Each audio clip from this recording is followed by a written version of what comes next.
Hello everyone, this is your Amrit sir, and today we are going to discuss about French Revolution. As I have said in my last video कि मैं French revolution का second part बना के आप सबके साथ discuss करूँगा.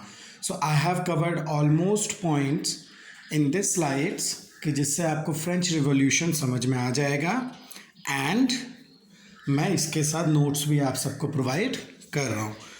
तो हमने क्या पढ़ा था, एक बार रिवाइज अप कर लेते हैं. हमने ये पढ़ा था कि फ्रेंच रिवॉल्यूशन जब 1789 में स्टार्ट हुआ था तो उसके बाद वहाँ पे कॉन्स्टिट्यूशन बना. कॉन्स्टिट्यूशन बनने के बाद जो है राजा के पावर को, राजा कौन था, लुई 16, उसके पावर को कम कर दिया गया था. तो अब उसी के आगे पढ़ते हैं क्या होता है. तो वहाँ पे एक नेशनल असेंबली थी. नेशनल असेंबली में कौन लोग थे, वही थर्ड स्टेट के लोग थे जिन्होंने जो मीटिंग हुई थी उस मीटिंग को छोड़ दिया था उन्होंने जाके नेशनल असेंबली फॉर्म कर ली थी. तो नेशनल असेंबली ने कॉन्स्टिट्यूशन लिखा था और मैंने आपको ये भी बोला था कि कई सारी चीज़ों में अच्छी बातें भी होती हैं और नेगेटिव पॉइंट्स भी होता है. तो उसके नेगेटिव पॉइंट्स भी हुए थे. क्या हुए थे हम आगे स्लाइड्स में डिस्कस करते हैं. So these are the important points. In 1792 the National Assembly declared a war against Prussia and Austria. क्यों? क्योंकि अगर आप राजा की शक्तियों को सीमित कर देते हैं और वो किंग है एंड वहाँ के किंग अपने आप को गॉड्स के रिप्रेजेंटेटिव मानते थे, उनको तो बुरा लगेगा. तो अंदर ही अंदर कहीं ना पर्शिया और ऑस्ट्रिया के साथ मिलके अपनी पावर को वापस लाने के लिए कॉन्स्पिरेसी कर रहा था. अब इससे क्या हुआ, वहाँ के जो फूड सप्लाईज थे वो भी कम थे, चीज़ें महंगी हो गई थी. तो वहाँ के लोगों को जब पता चला तो उन्होंने क्या किया, पर्शिया और ऑस्ट्रिया के अगेंस्ट में युद्ध शुरू कर दिया था. तो जब वो युद्ध करने जा रहे थे तो उन्होंने एक सॉन्ग गाया था. The song, patriotic song was Marseillaise. ये किसने लिखा है, द पोएट रॉजर डी लैले during the march into the Paris. और बाद में यही सॉन्ग जो है फ्रांस का नेशनल एंथम बना था. अब देखिए, अब ये चीज़ें तो हो गई. अब पॉलिटिकल डिस्कशंस वगैरह होता है ना, जैसे हम सब यहाँ पे देखते हैं कि जो चाय की दुकान होते हैं उस पे लोग बैठ के कई बार पॉलिटिकल का डिस्कशन करते हैं. तो उस टाइम पे भी पॉलिटिकल डिस्कशन के लिए क्या किया था, उन्होंने एक क्लब फॉर्म किया था. उसमें सबसे जो फेमस क्लब था वो कौन सा था, जैकोबिन्स क्लब. तो जैकोबिन्स क्लब में कौन आते थे, जितने भी हमारे थर्ड स्टेट के लोग थे वो जाते थे, वहाँ पे डिस्कशन करते थे. अब जब राजा को पकड़ लिया गया, वॉर हो गया, तो उसके बाद फिर कॉन्स्टिट्यूशन लिखा गया था. तो पिछले कॉन्स्टिट्यूशन में क्या था, पिछले कॉन्स्टिट्यूशन में ये था कि सबको वोट देने का राइट्स नहीं दिया गया था.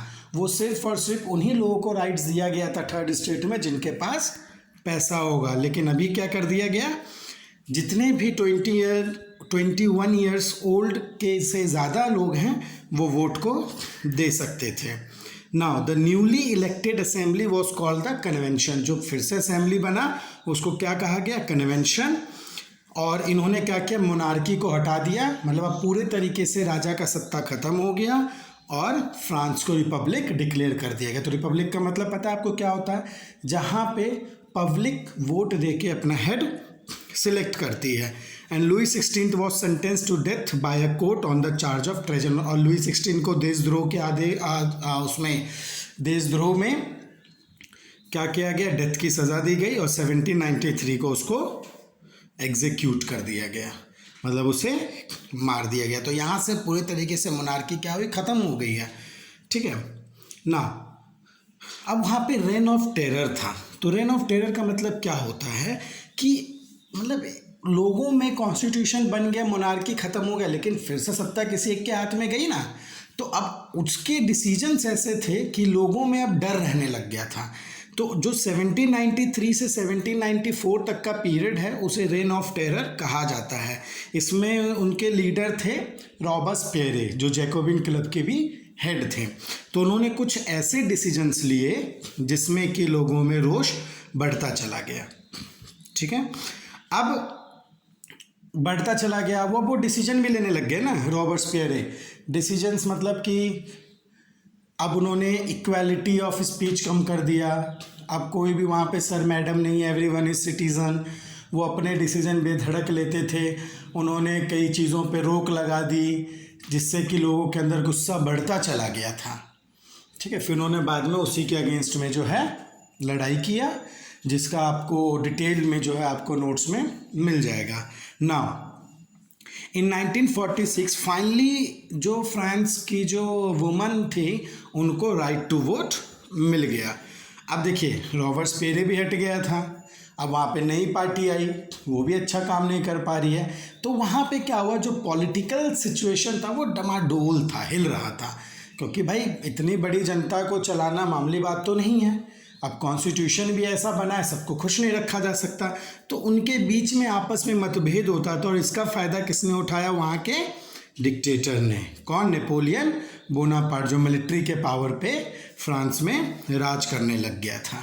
ठीक है, अब देखिए नेक्स्ट लाइन क्या है, स्लेवरी। स्लेवरी मतलब गुलाम, आपको पता है गुलाम को खरीदने बेचने की प्रथा शुरू से आती जा रही है। तो फ्रांस में भी ये था कि वो स्लेवरीज को खरीदते थे, अपने यहाँ लाते थे, उनसे काम करवाया जाता था। और स्लेवरी की हालत आप सबको पता ही, उनके साथ एक तरीके से कह सकते कि जानवरों की तरह व्यवहार भी किया जाता था। उसी के अगेंस्ट आवाज़ भी उठे कई बार, फिर उसके लिए लॉ पास किया गया और फाइनली 1848 में जो है फ्रांस से जो स्लेवरी है वो ख़त्म हो चुका था। कंक्लूजन क्या निकला इस फ्रेंच रिवॉल्यूशन का, the ideas of liberty and democratic rights. Liberty मतलब पता है ना, उदारवादी, एंड डेमोक्रेटिक राइट्स जिसमें सब लोग इक्वल हैं लॉज के सामने, everyone has rights to speech, freedom है, वो वहाँ का क्या था, फ्रेंच रिवॉल्यूशन का इंपॉर्टेंट लेगेसी था। And the ideals of freedom, of equality before the law and fraternity remained inspiring ideals that motivated political movement. तो ये चीज़ें जो थी फ्रांस में काफ़ी सारी इम्पॉर्टेंट बातें थी जिसकी वजह से वहाँ का रिवॉल्यूशन हुआ और वो उस समय में कई यूरोप के कंट्री के लिए इंस्पायरिंग था।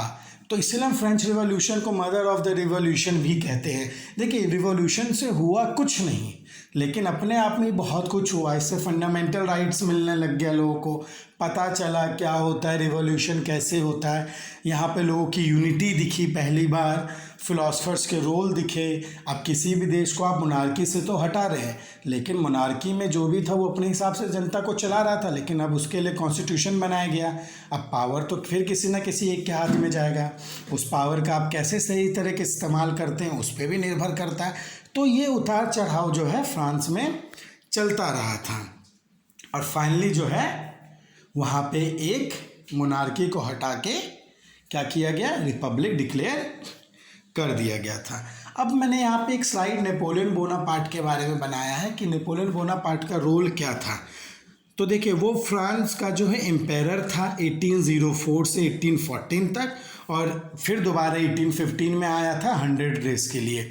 अब जब फ्रांस में जब नेपोलियन बोनापार्ट था तो उसने क्या किया था, मिलिट्री के दम पे तो आ गया, उस पर उसने कई सारे वॉर लड़े, अपने फ्रांस को उसने क्या किया, एक्सटेंड किया, और बट लास्ट में 1815 के वाटरलू में एक जगह है वहाँ पे उसका हार हो गया था।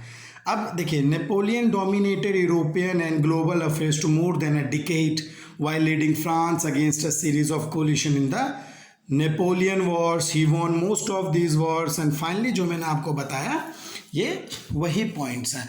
तो देखिए नेपोलियन एक डिटरमाइंड था, उसको हीरो भी कहा जाता है कई बार। ठीक है, क्यों किया था उसको हीरो, क्यों कहा गया था, क्योंकि वो उस समय फ्रांस में आया जब फ्रांस में सोशल और पॉलिटिकल सिचुएशन जो है बहुत ज़्यादा डमाडोल थी। उसने उस चीज़ को मैनेज किया। देखिए सब डिक्टेटर हिटलर्स नहीं होते हैं, ठीक है, सब डिक्टेटर स्टालिन नहीं होता है, लेकिन फ्रांस में जो नेपोलियन था वो अपने आप में हीरो भी कंसिडर किया जाता था। उसने कई सारे लॉज को इंट्रोड्यूस किया जिसमें वहाँ के पॉलिटिकल रिफॉर्म्स हुए, इकोनॉमिक रिफॉर्म्स हुई और एजुकेशन रिफॉर्म्स के लिए भी उसने बहुत ज़्यादा काम किया। एजुकेशन रिफॉर्म्स में उसका ये मानना था कि कम से कम लोगों में शिक्षा होनी चाहिए ताकि वो अपनी देश और अपने देश की सेना को संभाल सके, वहाँ की देश की अर्थव्यवस्था को वो संभाल सके।